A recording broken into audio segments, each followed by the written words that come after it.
But anyway, he went after, once again, he went after a friend of ours who has earned respect and is probably the most straightforward person in the Congress, except for maybe somebody in the Senate.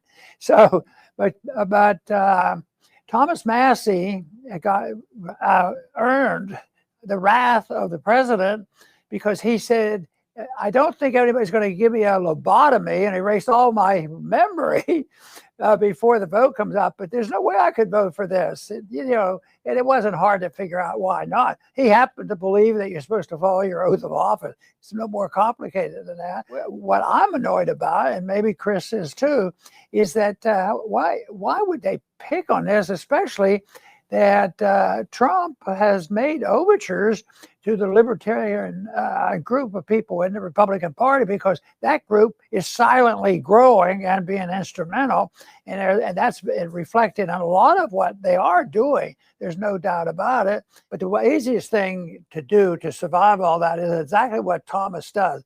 He states his position by the way he votes. Everybody knows it, and most of them respect him for it. And to gang up on him and say, well, we got to get rid of him because he's helping the Democrats, it's preposterous. It's so sad to see that.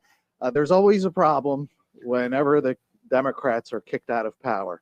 And that problem is the Republicans, because the Republicans are huge spenders, often, very often worse than the Democrats. And there's always an excuse, always.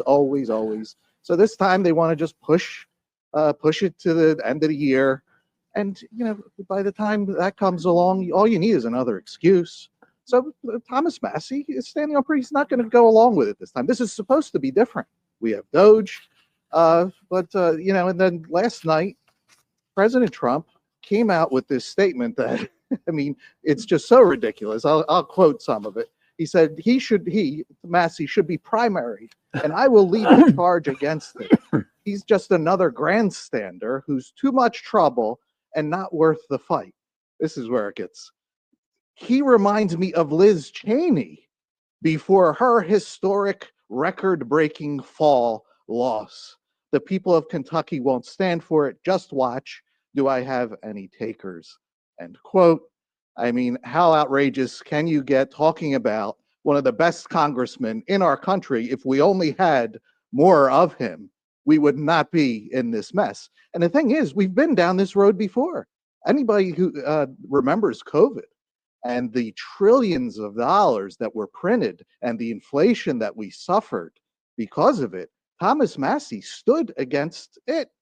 And President Trump lambasted him, called him a third-rate grandstander, had him primaried. Massie was right. Massie won the primary. All that, a ton of that COVID money was fraud. They don't know where it went.